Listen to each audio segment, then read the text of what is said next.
Hi students, welcome to Karmadhya education.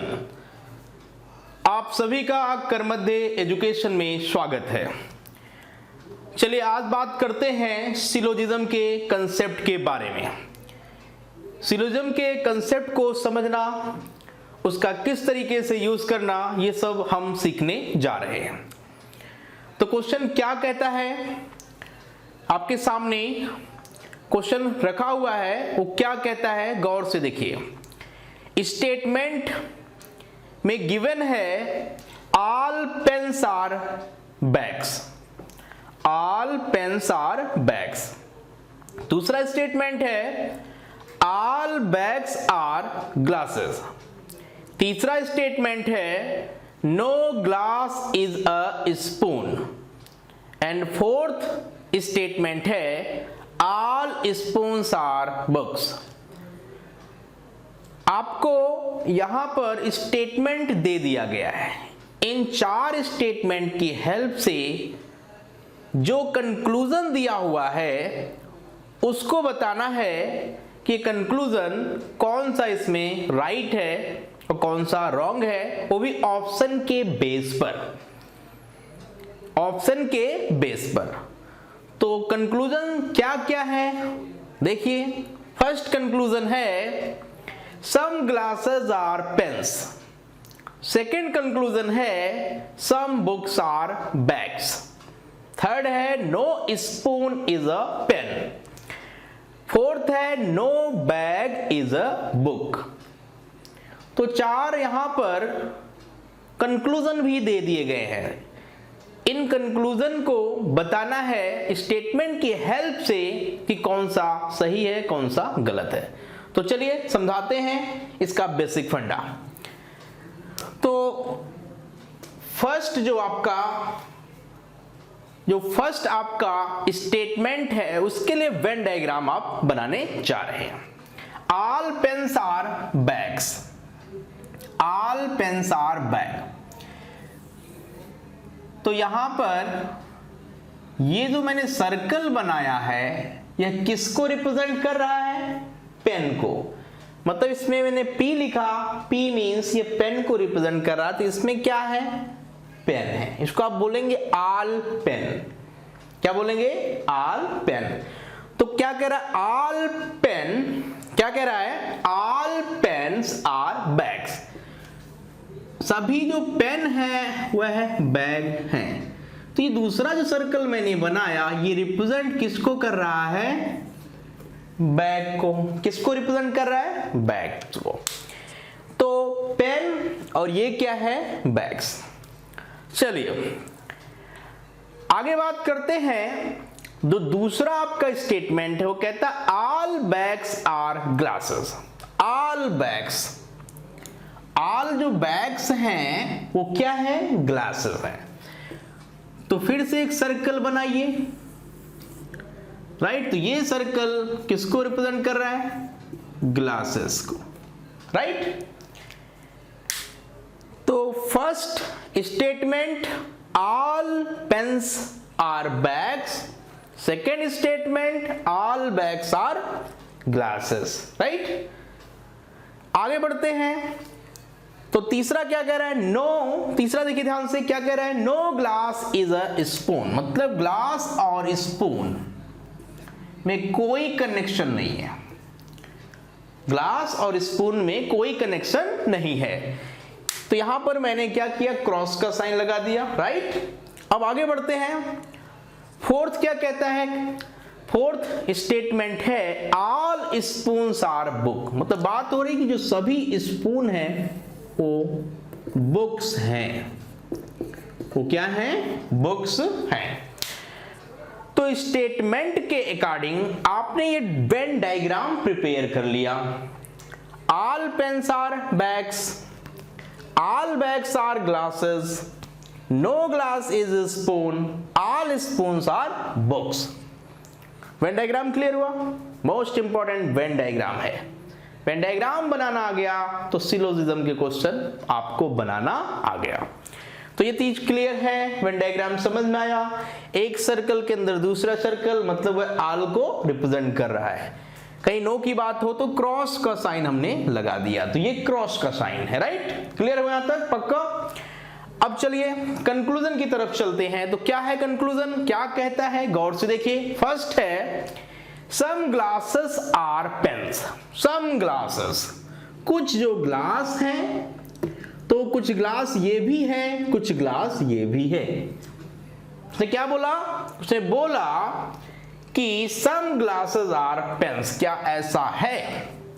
तो ये क्या है, आपने कहा ये पेन्स है, तो क्या ये सम ग्लासेस भी हैं। तो according to Venn diagram proper आपको दिख रहा है कि ये सभी क्या है, सम के पार्ट हैं। किसके, ग्लासेस के। तो पेन भी क्या होगा, सम का पार्ट है। सम है किसका, ग्लास का, ये कुछ पार्ट है। तो जो फर्स्ट आपका कंक्लूजन है वो बिल्कुल क्या है, सही है। First conclusion is right. चलिए सेकंड कंक्लूजन पर चलते हैं। तो सेकंड कंक्लूजन क्या कहता है, गौर से देखिए। Some books are bags, some books are bags. चलिए आते हैं, तो ये भी सम बुक है, ये भी सम बुक है, थोड़ा सा पार्ट लेंगे तो वो भी क्या आएगा, सम बुक का आएगा, राइट। तो सम बुक क्या है, बैग। सेकेंड जो आपका कंक्लूजन है वो कहता है सम बुक्स आर बैग्स। तो आपको पता है सम बुक्स ये है, तो ये कभी भी बैग नहीं हो सकता। अगर इस पार्ट की मैं बात करूं तो यहां पर क्या है, पॉसिबिलिटीज हैं, पॉसिबिलिटी कंफर्म नहीं है कि वो सही ही हो। तो आपका दूसरा जो है, सेकंड जो आपका कंक्लूजन है वो रॉन्ग है। जब तक 100% श्योर नहीं होंगे आप, तब तक आप अगर कोई भी पॉसिबिलिटी आपके दिमाग में चल रही है, मतलब 100% अगर कोई भी कंक्लूजन आपको सही नजर नहीं आ रहा है, तो फिर उसे आप सही नहीं करेंगे, उसे क्या करेंगे, रॉन्ग करेंगे। तो जो दूसरा आपका कंक्लूजन है वह इसकी वजह से रॉन्ग। क्लियर हुआ। चलिए थर्ड कंक्लूजन पे चलते हैं। क्या कह रहा है, no spoon is a pen. कोई भी स्पून पेन नहीं है। तो कोई भी स्पून पेन नहीं है, क्या ये सही है। गौर से देखिए वेन डायग्राम में, तो यहां पर क्रॉस का साइन है, मतलब ये नो को रिप्रेजेंट कर रहा है। तो कोई भी स्पून, बिल्कुल कनेक्टिविटी यहां पे नो की है, किससे, ग्लासेस से, और ये पूरा ही ग्लास है। तो पेन से भी कनेक्टिविटी किसकी होगी, नहीं होगी, कनेक्टिविटी नहीं होगी, क्रॉस का साइन ही यूज होगा, मतलब नो कंफर्म है, यूज होगा। तो जो आपका थर्ड कंक्लूजन है, no spoon is a pen, ये बिल्कुल क्या है, सही है। तो थर्ड को आप बिल्कुल सही कर लीजिए, राइट, थर्ड इज राइट। चलिए फोर्थ पर आते हैं। फोर्थ के बारे में बात करते हैं। क्या गिवन है, no bag is a book. No bag is a book. तो यहां पर नो बैग, नो बैग, तो देखिए ध्यान से, no bag is a book.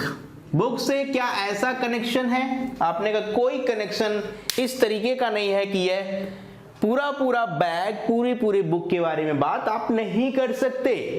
किसके बारे में, नो के बारे में। हाँ, कुछ के बारे में बात कर सकते हैं, सम बुक्स के बारे में बात आप कर सकते हैं, राइट। तो सम बुक्स के बारे में आप बात कर सकते हैं, लेकिन पूरी बुक के बारे में यहां पे बात आप नहीं कर सकते। इसलिए ये जो आपका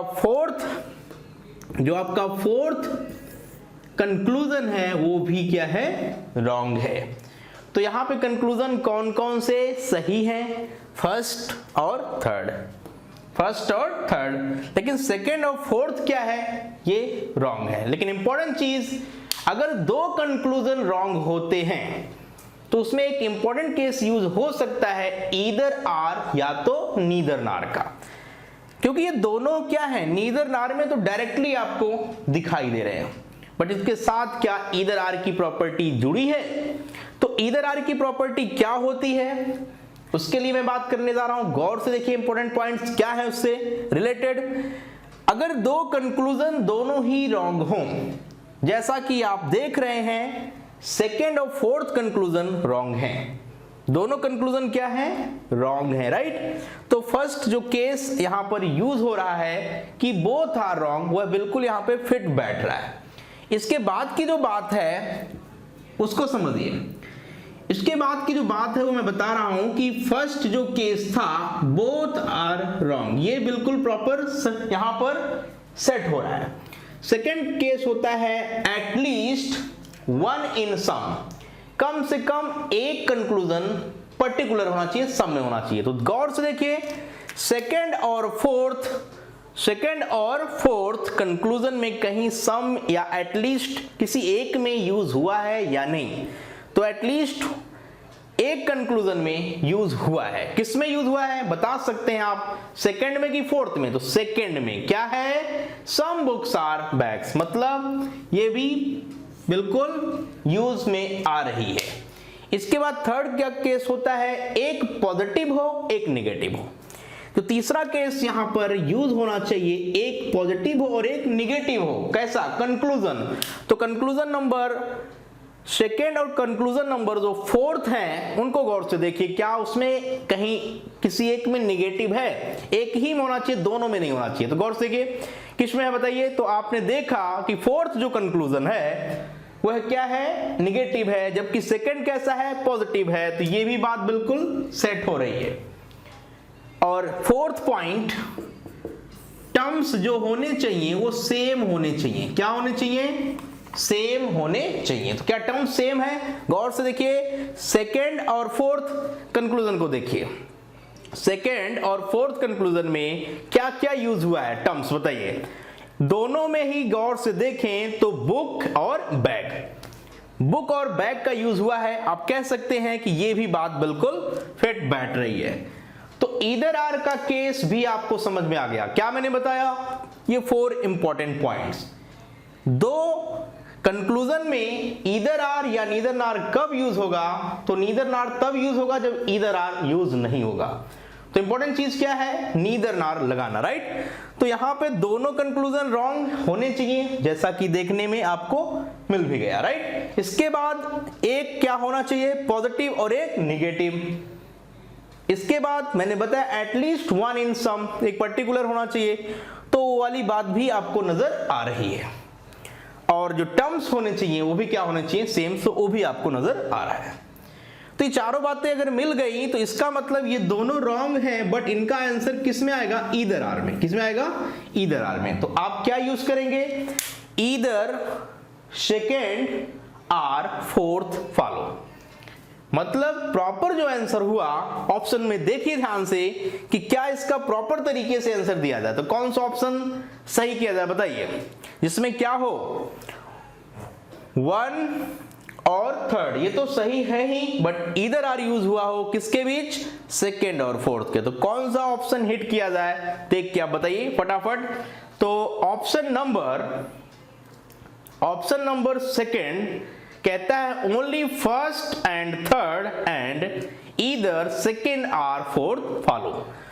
तो इसका जो सही जवाब है इस क्वेश्चन के लिए वो ऑप्शन के अकॉर्डिंग अगर आपने देखा तो option number 2 is the right answer. तो क्लियर हुआ? तो आपको ईदर आर का कंसेप्ट भी समझा दिया गया।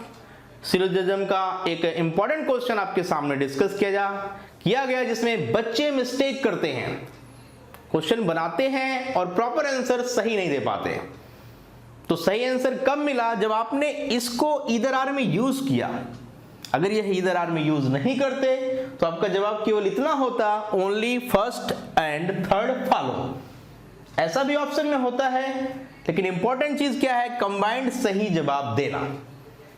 तो क्लियर हुआ? क्वेश्चन समझ में आया? पक्का? कोई डाउट प्रॉब्लम तो नहीं? तो चलिए आज की क्लास यहीं तक। Okay, thank you.